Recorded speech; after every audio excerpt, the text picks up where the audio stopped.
So, what makes this AI era fundamentally different from a founder perspective for us? As a VC, we have done multiple investments over the last 6 years. As part of 100x, we invested in quality startups, including some recent ones in AI. But what I'm really excited is what is yet to come. And you have asked a very interesting question. How is the AI era fundamentally different for founders?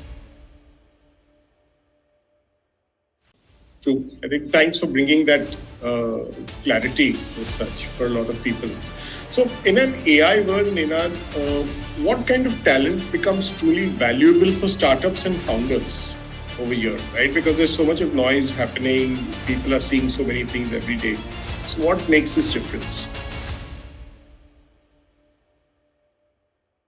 The difference is you cannot be afraid of AI. You cannot be, spouting negative things about AI all the time.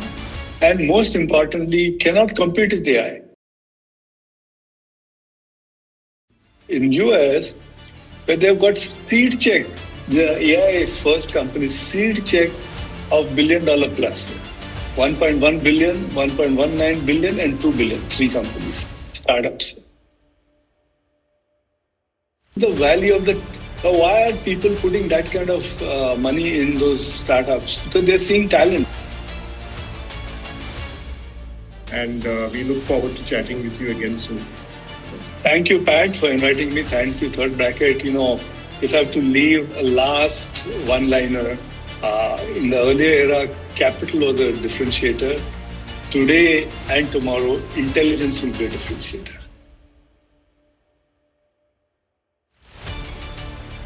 It will happen faster than one thinks. Dipinder Goyal, the founder of Eternal, recently put up a post because he was hiring people for his new startup, which is, I think, some device.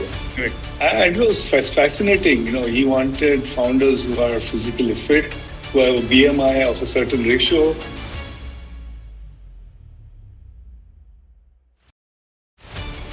They will. I am going to wait for the day when profiles and resumes are thrown in the dustbin.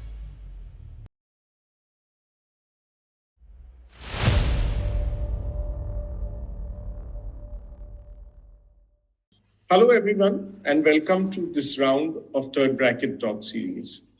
Today, we're going to talk to Ninad Karpe, who needs no introduction in the startup world. Ninad is a founder and partner at 100x VC, which is India's pioneering early-stage VC firm that has invested in about 180 startups through the innovative iSafe model. Widely known as the startup whisperer for his sharp insights and no-nonsense advice, Ninad earlier served as the MD and CEO of Aptech Limited and MD of CA Technologies India. Ninad has also authored the business strategy book Born to Baba and has also served as the chairman of CII Western Region from 2017 to 18. He's passionate about storytelling and creativity and has also produced 5 Marathi plays, seamlessly blending boardroom strategy with the magic of the stage. So welcome, Ninad, to this podcast. So today to talk about with the ThirdBracket Talk series, we're going to speak about the AI founder era in terms of building talent-driven startups, right? So a general focus is in terms of how AI, venture capital, and evolving talent ecosystems are redefining the future of business. And I think with your experience, Ninad, the first question that I would like to ask you is that you've seen multiple waves of business transformation, right? From traditional enterprises to today's AI native startups. So what makes this AI era fundamentally different from a founder perspective for us? Thank you, Pat, for inviting me to your podcast. I'm delighted to share my thoughts on a topic which is really close to my heart. As a VC, we have done multiple investments over the last 6 years.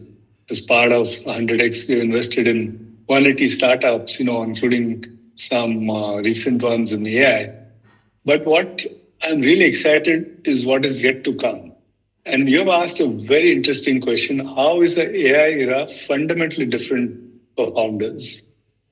This topic, we can have a full-length workshop or full-day event. It's such a deep topic, such an important topic.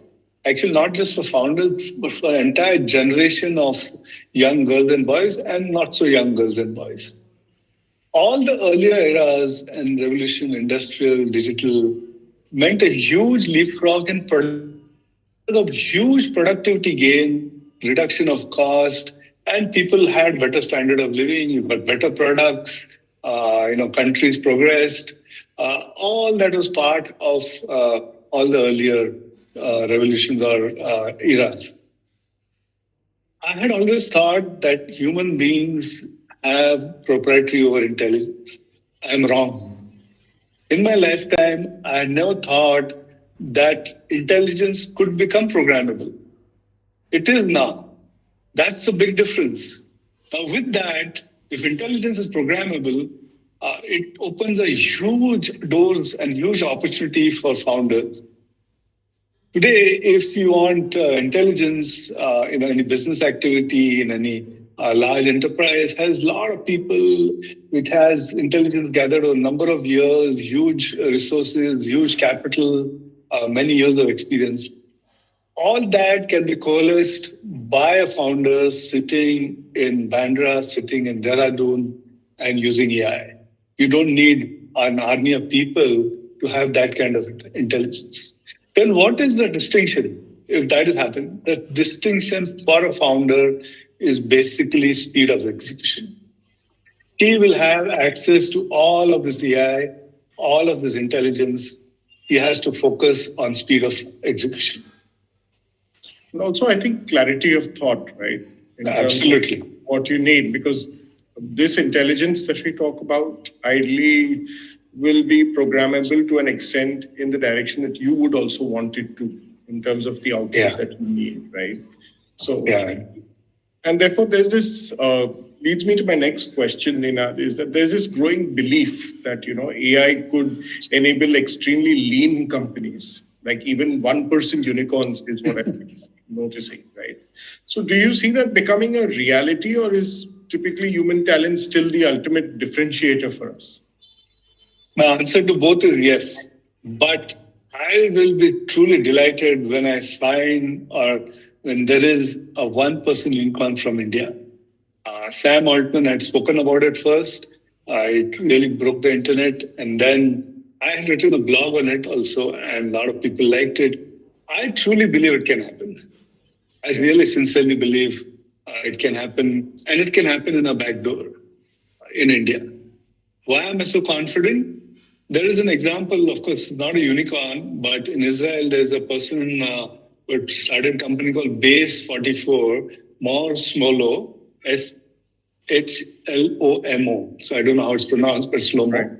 He had a bootstrap company which, used AI. And with bootstrap, within 6 months, single person, he did a profit of 170K a month. 190K, I think, if I'm not mistaken. And he sold his company within 6 months for $60 million. Single person, bootstrapped, $80 million within 6 months. Now, these are real examples. Why can't this happen from Raipur? Why can't this happen from a founder from Guwahati? You have access to same level of resources by and large. But coming back, can a single person company become unicorn? Yes, certainly it can. What will be required from the person? AI can replace tasks, AI can be programmed. Ambition is what the person, the founder has to bring to the table. Ambition is what is unique to human behavior. And AI may not have that same ambition, but ambition, execution, as you mentioned, clarity of thinking, resilience, all of this forms part of a company culture, which, obviously all of you folks at ThirdBracket understand better. But that company culture, startup culture is what will make a huge differential, because teams will become smaller. That's the unfortunate news for a lot of people. You will realize that teams are becoming smaller and smaller, and your human talent will always remain a differentiator. I think at that point, even productivity moves up on the complexity level from humans, right? Because AI will do X amount of things like that. Right. So if I move to this, so as an investor, what separates a genuine AI first startup from what you once called AI wrappers as such, right? In the earlier parts. Today you throw a stone on a founder and she will say, I'm an AI company. It was not the case earlier. Now, everyone is an AI company. How do you distinguish whether you're a rapper or a genuine? Some simple rules. An AI rapper uses AI. An AI first company is built around AI. If you remove the AI, does the company still survive? Is a simple question you have to ask, Pat. If the company survives, it's a rapper. If the company collapses, it is an AI first company. A simple rule you have to ask or apply to any startup. There's nothing wrong in being an AI rapper, and you're using AI well, but you have to start making the distinction.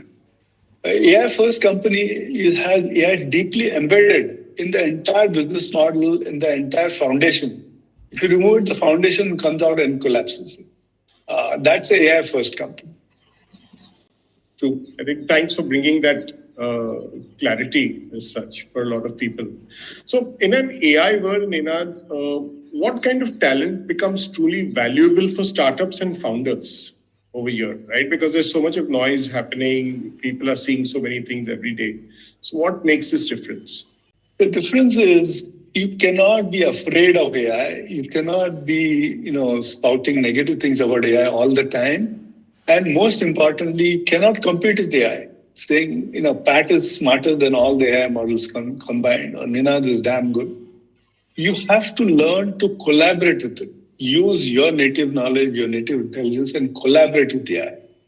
Now, if a founder has to kind of onboard people, she has to figure out, are these people able to collaborate with AI? Embrace AI. Be part of the AI journey. They have to be lifelong learners. What I learned yesterday is no longer relevant. I have to learn today. What I learned an hour back, I have to relearn today. Things are moving so fast. It's just unbelievable.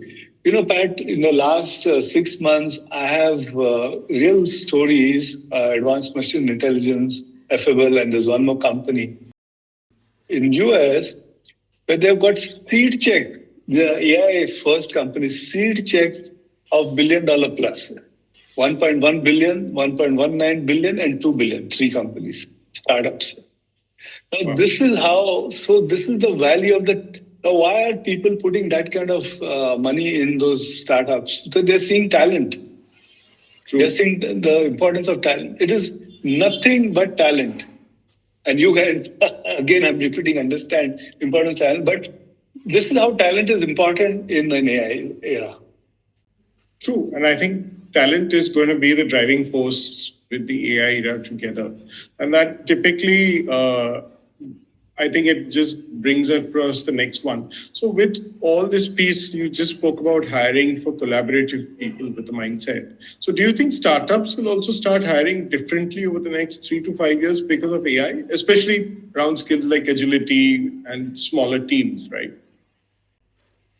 They will. I am going to wait for the day when profiles and resumes are thrown in the dustbin. It will happen faster than one thinks. Dipinder Goyal, the founder of Eternal, recently put up a post because he was hiring people for his new startup, which is, I think, some device. Correct. And it was fascinating. He wanted founders who are physically fit, who have a BMI of a certain ratio, and that's all. He didn't say, okay, you have worked for 5 years, 10 years, and so what is the answer? Answer is founders will have to always now start hiring for capability, not credentials. True. Till now, you're always hiring for credentials, thinking that credentials will lead to capability. And you can transfer the knowledge, what you've learned for 15 years, to your new job, which is now. Sorry, that's not the case anymore now. What is your capability? How founders will have to start learning, hiring. So they have to figure out how will this person learn fast? Is he collaborating with the AI? Is he versatile? All those skills will be far more relevant than what you've done in the past. And with those skills, speed of execution as well, right? Correct. So let's wait for resumes to become history. Just, okay, you want to join my startup? Let's have a chat. How's that? I don't want to know what you've done. We're seeing that trend when we talk to clients as well. They're moving away from experience and credentials as such. So just taking a little shift from the industry and coming to the founder base, what mindset shift do founders need in today's high velocity AI ecosystem, if you call it, to build these scalable and sustainable businesses, right? That's also very important because a founder's mindset also is very, very important over here. Yeah. I would think a couple of them, 2-3 things. Firstly, founders have to constantly move away from what is comfortable to them. I will tell you a real example because it was on a public platform. I was doing a fireside chat with Varun Khaitan, who's the founder of Urban Company. And I told him, I'm so fascinated by what they've done. To productize a service in a fairly unorganized sector and build it to that scale, that requires a huge thought and vision. So I asked him, you are fundamentally a productized services and build such a scale and massive startups in such a short time. Why are you building products? So they're getting into the products, purifiers and all kind.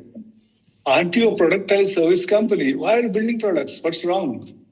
He said, we want to destroy our services business and become a product company. We want to have products which do not require services. So he is advertising his products which, do not require service for a long time, etc., etc. So this is what is fascinating about some of these founders. Move away from what you're comfortable with. You've got a great business going. Figure out, just destroy the business and start something new, which is bigger, better. That's one skill in the AI world, which each and every founder will have to learn. Staying close to a customer might be sounding very old-fashioned, but it is the eternal truth. You have to stay close to the customer. Customers are not moving as fast as what your technology is moving, but they are rapid learners. Look at the rapid growth of Q-commerce. Who would have thought today millions of orders happening every day on Q-commerce? Indians love it. Stay close to the customer. Customer wants instant gratification. You can't say, no, I will only sell on a website. I want to own the customer data. I want to, experience a journey. It doesn't work. Stay close to the customer. Learn what the customer wants, and you will always, always be on the top of the game. And the last one I mentioned earlier, but I would like to repeat it because, that's something which is eternal, is ever learning. If you stop learning, you're dead. You might be alive, but you're alive dead. Correct. You have to keep learning every day, every hour, what is happening. Look at the fascinating things happening in US. We're having, for the first time, I had not imagined we'll have IPOs of startups, of companies with $1 trillion valuation. My God, $1 trillion is a lot of money. Yeah.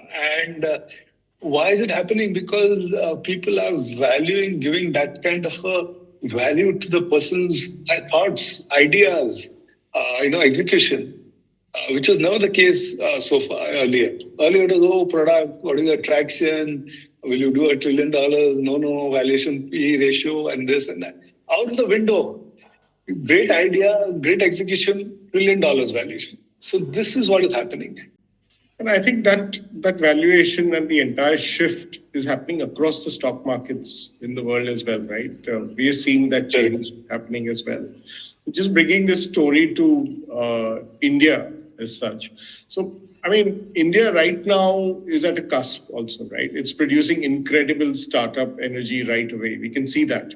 So, what role do you think India will play in the global AI startup ecosystem? Let's look at it. I would say next decade may be too long because nobody knows what's happening, but in the next 5 years also is something that we can see.